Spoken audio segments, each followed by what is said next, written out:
Sorting and counting has ended in Bayelsa State. You are, I want to believe, at the collation center. I'd like you to just give us an update of what is happening at the center right now. Okay, so while we're at the collation center, the returning officer here, as he's called, Professor Farouk Kuta, he's a professor from Federal University of Technology, Mina, in Niger State. He's the returning officer. He came here with other INEC, when I say commissioners surrounding him, and he made the announcement that the collation will be postponed in Bayelsa State till 10 a.m. tomorrow morning.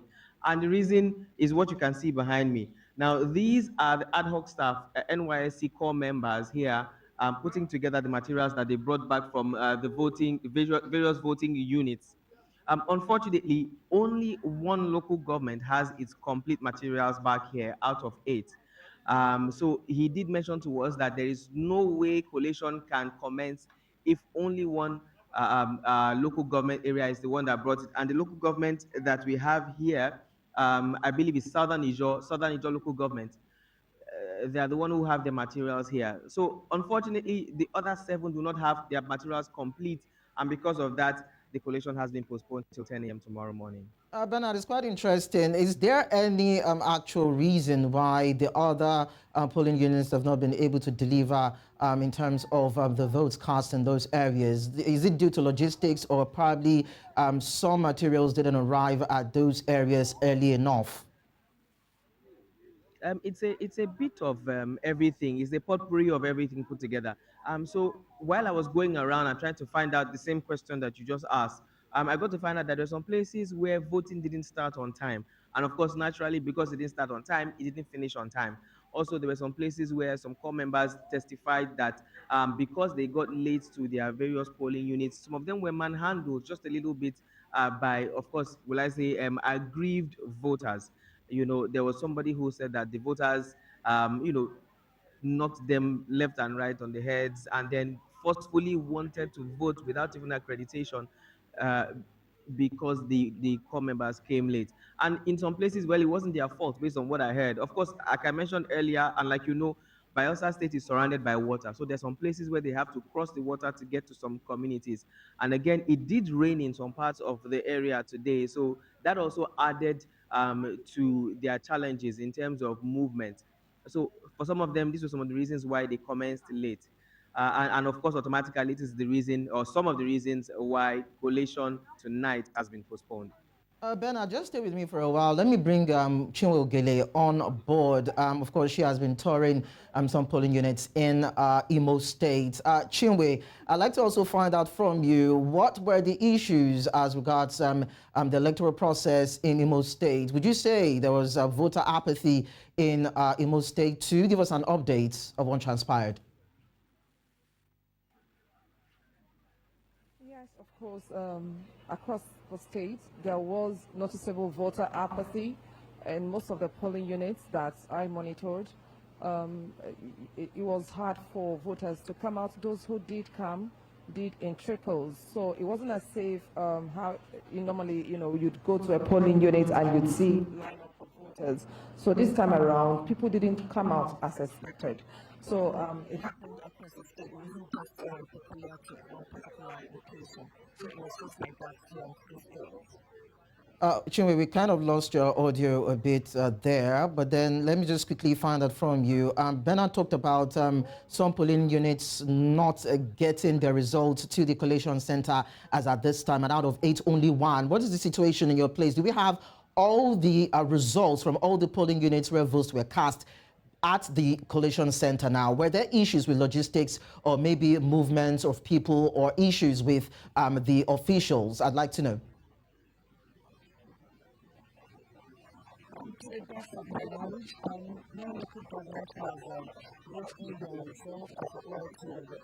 Okay.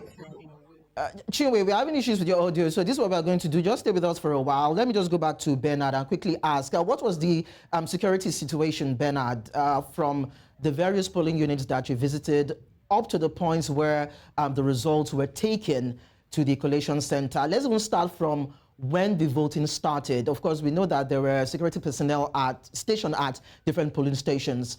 What was their conduct? How did they react to situations, if there were any?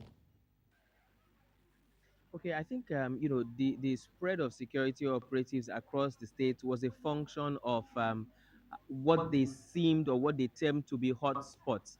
Apparently, just like the DIG who had been posted to the state said earlier, he did say that the state already has history of electoral violence in some places. And so, because of that, certain police officers or security operatives were deployed in larger numbers to places that they felt may have been or may or could be hotspots. So, in such places, it was only natural to see heightened security presence in those places. And of course, in places where certain, would I say, VIPs would have been, for example, we were at the governor's polling unit, and of course, all the way leading to that place, there was heightened security. But in other places where there was hardly any issue or there were hardly any issues, security was not as tight or not as serious as certain other places.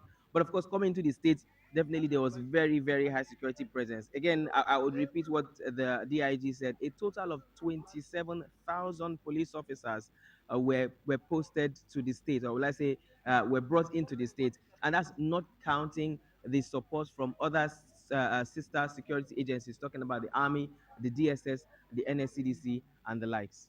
Well, it's quite interesting, Bernard, that we have that huge presence of security personnel in the state, because we had stories or feelers from some people saying that there were situations of vote buying in some polling units while security or personnel, or the men of the police force and other security personnel were at those polling centers. So can you tell us if while you were touring you saw anything of such?